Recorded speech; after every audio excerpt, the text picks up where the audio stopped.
আসসালামু আলাইকুম ফ্রেন্ডস, কেমন আছেন সবাই? আশা করি সকলে খুব ভালো আছেন। শবনমস কিচেন ফর ইউতে আপনাদের সকলকে স্বাগত জানাই। এই শীতের দিনে কমলা লেবু আমরা প্রায় সকলেই খেয়ে থাকি। তো রোজ একই রকম কমলা লেবু না খেয়ে আজ আমি এই কমলা লেবু দিয়ে হালুয়া বানিয়ে দেখাবো, যেটি অসাধারণ টেস্ট হয়। ছোট থেকে বড় সকলের খেতে খুবই ভালো লাগবে, আর এগুলো খুবই কম উপকরণ দিয়ে ফটাফট রেডি করে নেওয়া যায়। আশা করছি আজকের আমার রেসিপি আপনাদের খুবই পছন্দ হবে। তাহলে চলুন দেখে নিই আজ আমি এটি কিভাবে বানাবো। প্রথমে দেখুন, আমি কয়েকটা ফ্রেশ কমলা লেবু এখানে নিয়ে নিয়েছি, ভালোভাবে ধুয়ে নিয়েছি এগুলোকে। এবারে আমি এগুলোকে একটা করে কেটে নেব।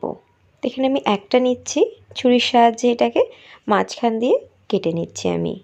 দেখুন কমলা লেবুটা কতটা ফ্রেশ। আপনারা এইভাবেও কেটে নিতে পারেন, অথবা কমলা লেবুটাকে ছাড়িয়ে জুসারের সাহায্যে এর জুসটা বার করে নিতে পারেন।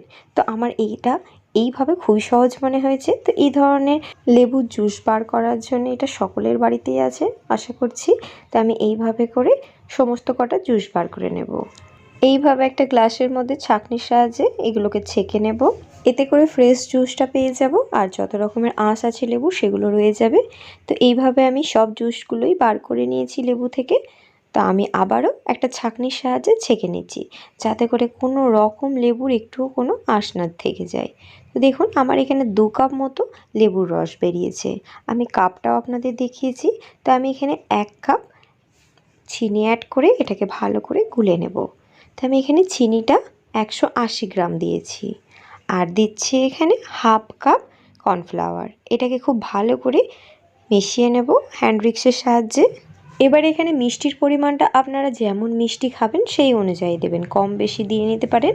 আমি এখানে কিছুটা পরিমাণ অরেঞ্জ এসেন্স অ্যাড করলাম। তো এটা অপশনাল, আপনাদের কাছে না থাকলে নাও দিতে পারেন। তো দেখুন এবারে আমি একটা কড়ার মধ্যে এটা ঢেলে নিচ্ছি। এবারে গ্যাসের ফ্লেমটা চালিয়ে দিয়ে এটা অনবরত নেড়ে যেতে হবে। এখানে নাড়াটা একদম বন্ধ করবেন না, তা না হলে তলায় বসে যেতে পারে। তো দেখুন এইভাবে আমি অনবরত এটা নাড়তে থাকবো। কিছুক্ষণ এরকম নাড়তে নাড়তে দেখবেন ওপরে এরকম ভেসে ভেসে উঠবে। তো এখানে ভয় খাওয়ার কিছু নেই, কর্নফ্লাওয়ারের জন্য এগুলো এইভাবে ভেসে ওঠে। তো এখানে নাড়তে নাড়তে দেখবেন এগুলো সব কিছুর সাথে মিশে যাবে। দেখুন কত তাড়াতাড়ি এটা গাঢ় হয়ে গেল। কিছুক্ষণ এইভাবে নাড়তে নাড়তেই এটা সহজেই তাড়াতাড়ি গাঢ় হয়ে যায়। আমি এখানে একটু orange red food colour add করছি, একটু কালারটা আরও ভালো আসার জন্যে। তো এটাও অপশনাল, এটা আপনারা না চাইলে নাও দিতে পারেন। তো এটা দিলে পরে একটু কালারটা খুব ভালো আসে। তো এইভাবে দেখুন আমি অনবরত নাড়াচাড়া করে নিয়েছি বেশ কিছুক্ষণ। এবারে আমি এখানে 1 টেবিল স্পুন বাটার অ্যাড করলাম, একটা সুন্দর ফ্লেভার আসবে এর মধ্যে। তো আমি এখানে কিছুটা বাটার দিয়ে খুব ভালোভাবে এর সাথে মিশিয়ে নেব। এখানে কমলা লেবুটা যত কুক হবে কালারটা আরও গাঢ় হয়ে যাবে, আর ফুড কালারটা দেওয়া আছে বলে আরও সুন্দর কালারটা এসেছে। তো আমি এখানে দেখুন অনবরত নেড়ে যাচ্ছি।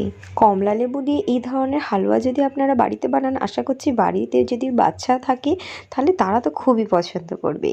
তো দেখুন আমি এখানে আবারও একটু 1 টিস্পুন বাটার অ্যাড করে দিয়েছি। এটা দিয়ে আর কিছুক্ষণ নাড়াচাড়া করলেই হালুয়াটা একদম রেডি হয়ে যাবে।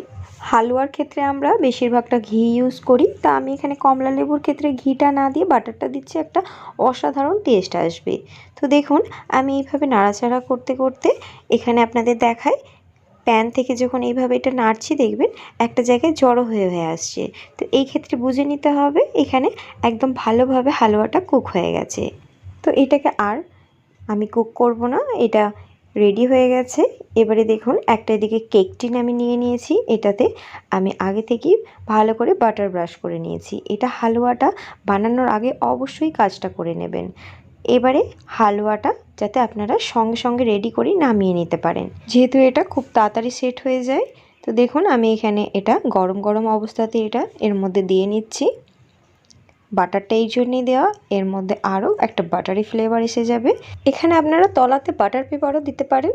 তো আমি এখানে বাটার পেপারটা দিলাম না, আমি জানি এটা সহজেই বেরিয়ে আসবে। তো এটাকে ঠান্ডা হতে দেবো পুরোপুরি। দেখুন এখানে একদম পুরোপুরি ঠান্ডা হয়ে গেছে, কতটা ভালোভাবে এটা সেট হয়ে গেছে আপনারা দেখুন। এবারে ছুরির সাহায্যে চারিদিকটা একটু এইভাবে করে কেটে নেব। এর উপর একটা প্লেট আমি দিয়ে নিচ্ছি, আর প্লেটটাকে দিয়ে এটাকে এইভাবে উপর করে নেব। খুব সহজে এটা ছেড়ে আসবে, কোনো রকম লেগে যাওয়ার ভয় থাকবে না। এটা যেভাবে আমরা কুক করেছি সহজেই ছেড়ে যাবে। তো দেখুন কত সুন্দর এটা সেট হয়েছে। এইভাবে আপনারা ছুরির সাহায্যে যে যেমন ইচ্ছা শেপ করে নিতে পারেন। তো এখানে হালুয়ার ক্ষেত্রে বরফি ডিজাইনটা খুবই ভালো লাগে, তার জন্য আমি এখানে সমস্ত হালুয়াগুলোকে একটু বরফি ডিজাইনে কেটে নেব। আপনারা এই ধরনের হালুয়া বানিয়ে স্টোর করে রাখতে পারবেন, অনেক দিন এটা ভালো থাকবে।